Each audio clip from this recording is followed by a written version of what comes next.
si yo tengo un dominio D, una función f minúscula, que sea continua en D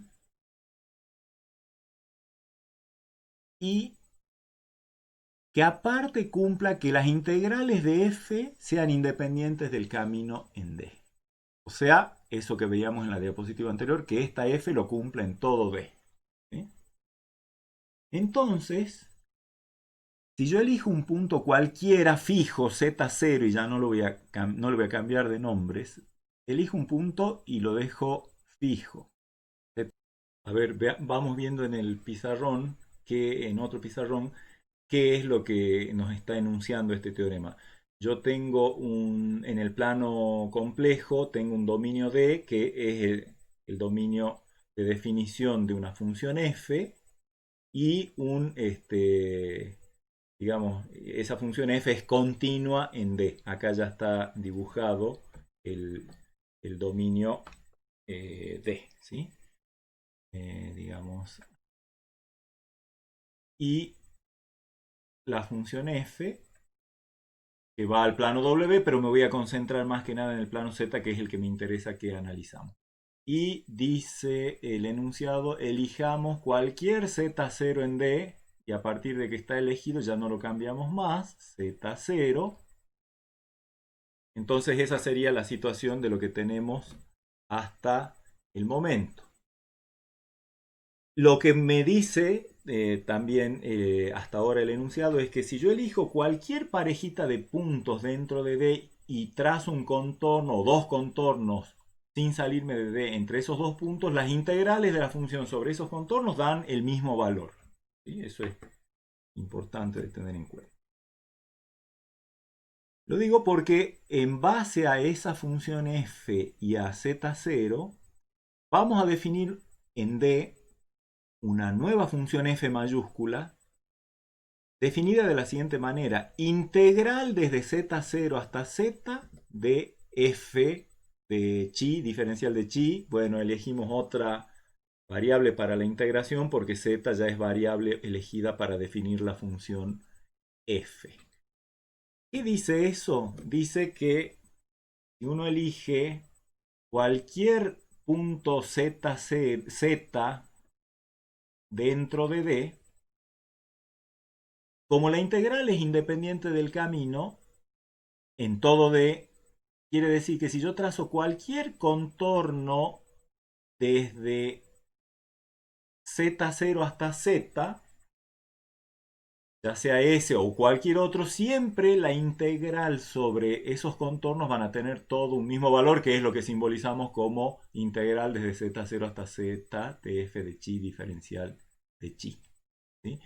Eso está bien definido. ¿Por qué? Porque, primero, la independencia me garantiza que no interesa qué contorno elija, siempre que no me salga de D. Y la segunda es, pero hay siempre algún contorno, sí, porque D es abierto y conexo. Y recuerden que cuando uno tiene un conjunto abierto, una caracterización de conexidad es conexo sí, solo si cualquier parejita de puntos del dominio se puede unir a través incluso de una poligonal, que no deja de ser un contorno, así que siempre hay un contorno desde z0 hasta z. Así que la función f que tenemos acá, así definida, está bien definida. A cada z le asigna un 1 y solo un valor f mayúscula de z.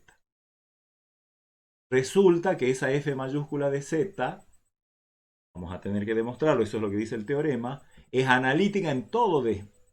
Y más todavía, aparte de ser analítica, su derivada es f minúscula de z. O sea que en otras palabras, la f mayúscula que definimos así termina siendo una primitiva de f minúscula. Es decir, ¿qué funciones poseen primitiva? Acá tenemos una condición suficiente.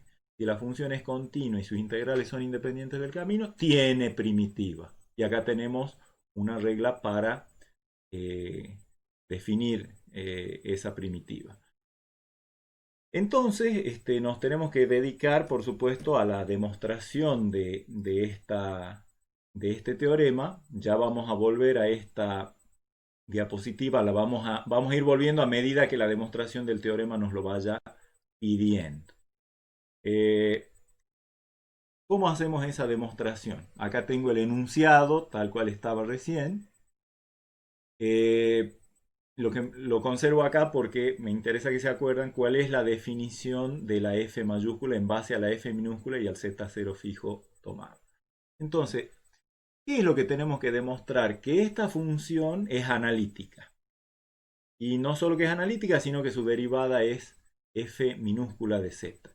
Y a esa verificación la vamos a hacer directamente por verificar que para cada z del dominio, la derivada de la f mayúscula es la f minúscula por definición de derivada, es decir, límite del cociente incremental. O sea, vamos a mostrar que para cualquier z en D, el límite de cuando w tiende a z del cociente incremental de la f mayúscula en z, que es f de w menos f de z sobre w menos z, es igual a f de z. Para esto hacemos de cuenta que el z está fijo, como por ejemplo el que teníamos en el pizarrón hace un ratito, al que ya vamos a volver, ¿sí?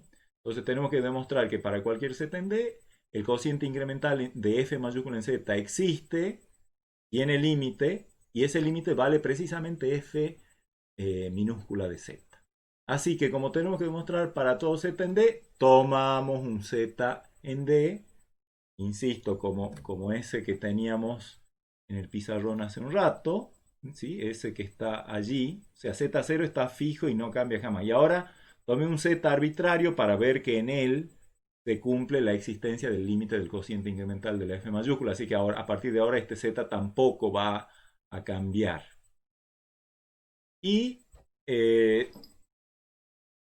como he dicho, voy a mostrar que el límite del cociente incremental de f mayúscula es f minúscula de z por la definición epsilon delta del límite, así que arranco suponiendo un epsilon cualquiera positivo.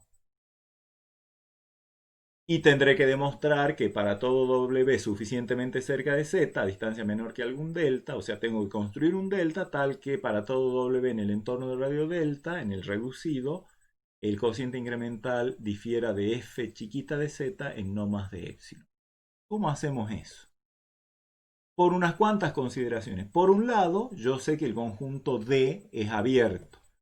Por lo tanto, como Z pertenece a D, quiere decir D es abierto, todos sus puntos son interiores, así que Z es un punto interior, lo cual quiere decir que hay un radio de entorno, hay un entorno de radio, digamos, delta 1, que está contenido en D, que no se sale de D. Eso lo podemos dibujar en nuestro pizarrón, simplemente diciendo que alrededor de Z yo me puedo dibujar, lo voy a dibujar con azul, un entorno llamado entorno de radio delta 1 alrededor de Z.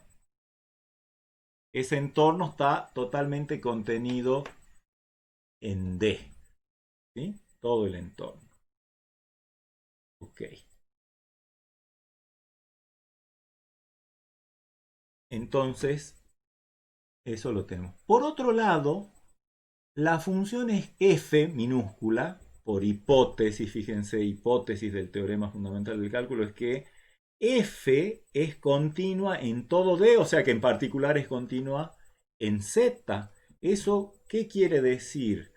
Que tomando cualquier cualquier W suficientemente cerca de Z, el valor de la evaluación de F en Z y en W, ambos en el respectivo plano W, no van a estar a distancia muy grande, tan chiquita como yo quiera, dice la definición de límite. Así que nos conviene anotar lo siguiente.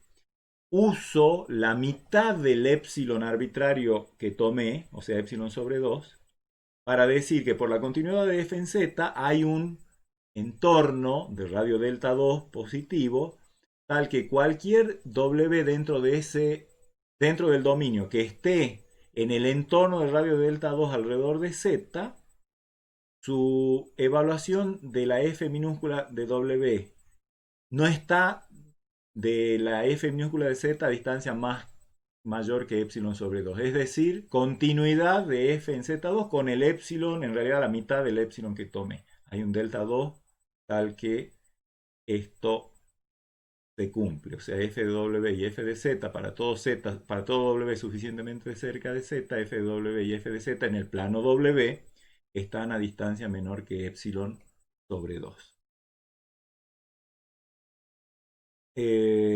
Ahora, eso si lo dibujo en el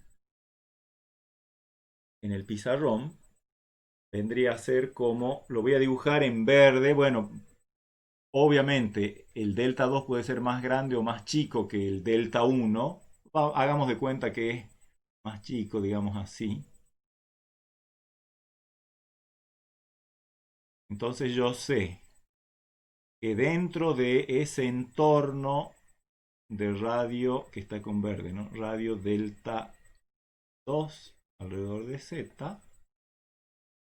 Cuando yo tomo cualquier complejo W dentro de ese entorno verde, digamos este de acá, por ejemplo, W, evalúo la función en z. Eso va a ser en el plano W, f de z. Y evalúo f en w. Bueno, f de w andará por acá. Sabemos que no puede andar lejos. Sabemos que esta distancia es menor que epsilon sobre 2. Esa es la definición, por supuesto, de continuidad, como les decía, ¿sí? Entonces, volvemos al otro pizarrón, a las diapositivas. De esos dos delta que yo tengo definido, uno que me permite decir que no me salgo de D y otro que me permite decir la distancia entre los evaluados de las funciones es menor que epsilon sobre 2, tomamos el más chico. Por supuesto que va a ser mayor que 0. Y obviamente, ¿qué va a pasar en el entorno de radio delta? Por un lado, como delta es menor o igual que delta 1, voy a estar dentro de D. Y por otro lado, como delta es menor o igual que delta 2, se va a cumplir que cualquier z, cualquier w, perdón, en el entorno de radio delta va a cumplir esta condición de cercanía de los evaluados de la función. ¿Sí? Entonces, bueno, en el caso del dibujo que venimos haciendo, eso sería como decir que en este ejemplo sería el delta 2, el delta, ¿sí? Porque ahí vemos que estamos dentro de D y vemos que se cumple la condición de cercanía de las imágenes de Z y de W. Así que a partir de ahí ahora vamos a mostrar que ese delta es el delta de la definición epsilon delta para la existencia del límite e igualdad de esta expresión. O sea, tomemos cualquier W en ese entorno, reducido. O sea, vendría a ser como que yo voy a tomar, bueno, ese mismo W que tomé recién, ¿sí? Está dentro de ese entorno. Y voy a elegir cualquier contorno C que no se salga de D, que vaya desde Z0 hasta Z, como por ejemplo el contorno rojo ese que tengo dibujado ahí, o cualquier otro. Por la independencia del camino no interesa cuál, dejo ese que está ahí. Por otro lado, le voy a llamar C1 al segmento que va desde Z hasta W. Ese lo puedo dibujar con ¿qué color? A ver, con este, fucsia. O sea, al segmento desde Z hasta W, ese le voy a llamar C1. C1. Y recuerden que el contorno rojo es C. ¿Qué podemos decir del contorno C1, del segmento C1? Fíjense que está dentro del entorno de radio delta 1, así que el segmento C1 desde Z hasta W no se sale del conjunto D, está todo metidito en D, porque está metido en el entorno del radio delta, ¿sí?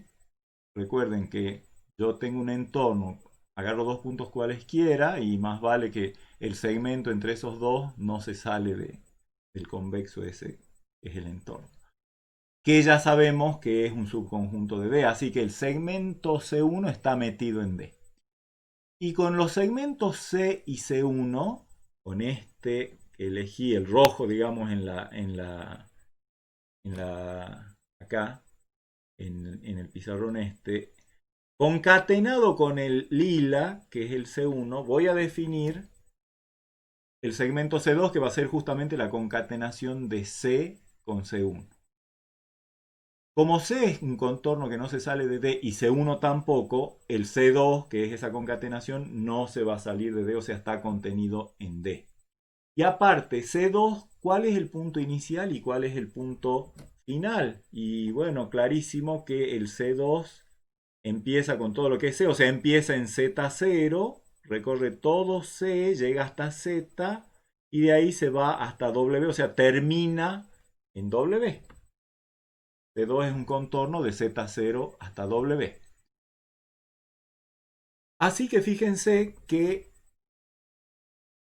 ¿cuánto vale F mayúscula de W? Bueno, F mayúscula de W es la integral desde Z0 hasta W, o sea, yendo por cualquier contorno, en particular por este contorno C2, que es la concatenación de estos dos. Así que por esa independencia del camino, o sea, las integrales son independientes del camino en todo D, tengo que la función f mayúscula en W es simplemente la integral desde z0 hasta W de f de chi diferencial de chi. Así está definida f de W, es simplemente reemplazar a z por W en la definición de f mayúscula. Pero eso quiere decir la integral de la función f sobre cualquier contorno, en particular sobre el C2. Y eso, como el C2 es una concatenación de dos contornos C con C1, recuerden, lo que acabamos de demostrar hace un ratito es que la integral de f sobre esa concatenación de contornos es la integral sobre el primero de los contornos más la integral sobre el segundo de los contornos. ¿Sí? Y la integral sobre el primero de los contornos, que es C, como C es un contorno que va desde Z0 hasta Z, esto no es otra cosa que f de Z. Y esto otro, bueno, es eso que ya dentro de un ratito lo vamos a operar un poquito más, pero por el momento lo dejamos así. Lo único que quiero es que vean ustedes que yo tengo que tratar de armar el cociente incremental. Ya tengo f de W en función de s de z más este otro número. Así que la diferencia f de W menos f de z, o sea, el incremento en f mayúscula, sería simplemente el valor de esta integral. Y si divido por W menos Z para armar el cociente incremental, me va a quedar la integral dividido W menos Z, que lo escribimos así. 1 sobre W menos Z por la integral de la función f sobre el contorno C1. Ahora, ya tenemos una expresión para el cociente incremental de f en z. Lo que hay que ver es si ese cociente incremental lo puedo hacer tan chiquito como yo quiera, en particular más chiquito que epsilon. Sí puedo porque fíjense, hago, digamos, el módulo de la diferencia entre el cociente incremental y lo que proponemos que es el límite, f de z. Bueno, el cociente incremental ya sabemos lo que es, 1 sobre W menos Z por esa integral, menos f de z. Como estamos queriendo ver límite, por supuesto que hemos elegido un W en el entorno reducido, así que W no es Z, por lo tanto puedo multiplicar y dividir por Z, por W menos Z sin ningún problema. ¿Para qué hago eso? Para poder entre estos dos términos dentro del módulo sacar factor común 1 sobre W menos Z, que me va a quedar por la integral de f sobre C1 menos que me queda f de z por W menos Z. Es lo que queda acá una vez que he sacado los dos W menos Z como un factor común. Y el módulo de todo eso. Ahora, por supuesto que el módulo de este producto es igual al producto de los módulos, así que va a quedar 1 sobre módulo de w menos z por el módulo de la integral. Bueno, en realidad acá tengo entre paréntesis primero una integral y después menos este otro término, así que no deja de ser un producto esto por todo el paréntesis, sería el módulo del primero, que es 1 sobre módulo de w menos z, por el módulo del segundo término, que es el módulo de la integral menos todo esto. Pero, ¿qué es todo esto? A f de z lo voy a dejar como está.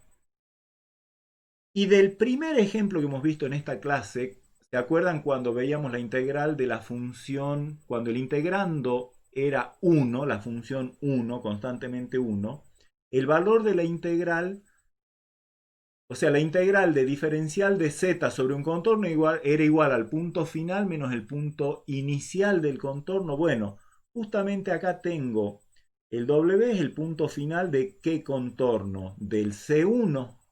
Y el z es el punto inicial de C1, así que w menos z no es otra cosa que la integral sobre C1 de la función integrando 1 diferencial de la variable de integración, de chi. O sea, toda esta integral por el ejemplo 1 vale exactamente w menos z porque C1 va desde z hasta w. ¿Sí? Primer ejemplo que hemos visto. Recuerden que z está fijo, así que f de z es una constante. Esa constante puede entrar dentro de la integral porque la variable de integración es chi. Así que eso es lo que voy a proceder a hacer. 1 sobre módulo de w menos z, integral de f de chi, diferencial chi sobre C1, menos la integral sobre C1 de f de z diferencial de chi. Esto, recuerden, es un numerito, una constante a los efectos de chi. ¿Y ahora qué puedo hacer? Acá tengo una diferencia de integrales, ambas son sobre el mismo contorno, así que proviene de la aplicación de la linealidad de la integral cuando el integrando es la diferencia de los integrandos. Todo eso quiere decir que esto lo dejo como está, y esto sería la integral sobre C1, sobre el mismo C1 que aparece contorno en las dos integrales de la diferencia de los dos integrandos. Efectivamente, si aplico integral de la suma, es la suma de las integrales. O sea, estoy aplicando linealidad. Y ahora voy a aplicar la desigualdad ML para acotar el módulo de esta integral. El módulo de esta integral es menor o igual que, me tengo que conseguir una cota superior para el módulo del integrando cuando z se mueve, cuando chi, perdón, se mueve sobre C1, por la longitud de C1. C1 es un segmento, así que su longitud es simplemente el módulo del extremo final menos el extremo inicial. Esa es la longitud. Y el m, ¿de dónde lo saco? En realidad, como C1 está, y eso, fíjense, lo pueden ver acá, como C1 está todo metido dentro del entorno de radio delta 2, quiere decir que cualquier chi sobre C1 cumple con estar a distancia menor que delta 2 de z, y por lo tanto la evaluación entre f de chi y f de z, o sea, estoy poniendo a chi en el rol de w en esta propiedad, aunque ahora acá w está fijo, pero lo que interesa es que para todo eh, punto chi del contorno C1, chi está a distancia de z menor que delta 2, con lo cual la evaluación entre f de chi y f de z en módulo va a ser menor que epsilon sobre 2. O sea, en otras palabras, epsilon sobre 2 es el m que estamos buscando para acotar el módulo de esta función. Así que aplico, bueno, por un lado tengo 1 sobre módulo de w menos z por menor o igual por, ¿qué vendría a ser? M por L. El M que es epsilon sobre 2 y el L que es la longitud del contorno C1, que es el módulo de W menos Z. Cancelo y me queda que eso es menor que epsilon, con lo cual he demostrado que para este delta el cociente incremental ya está suficientemente cerca, a distancia menor que epsilon, de f de z, que es lo que quería demostrar para ver que efectivamente la derivada de esa función f mayúscula es la función f minúscula. Así que la f mayúscula es derivable y por lo tanto analítica en todo D que es un conjunto abierto. Así que bueno, el teorema fundamental del cálculo queda así demostrado y nos va a ser de utilidad en clases posteriores. Por lo pronto yo ahora les comento que en las clases que vienen vamos a tratar de especificar más en detalle qué es qué rol juega la analiticidad a la hora de la integración. ¿Otorga alguna ventaja o no? Por supuesto que sí y la vamos a ver. ¿Qué rol juega el hecho de que el contorno sea o no cerrado? ¿También tiene alguna implicancia en los valores de la integral? Seguro que sí, y lo vamos a ver. Todo eso es lo que se llama teoría de Cauchy, es uno de los gigantes de la variable compleja. Y por supuesto que todo eso lo vamos a estar viendo en las clases sucesivas. Así que nos estamos viendo. Hasta luego.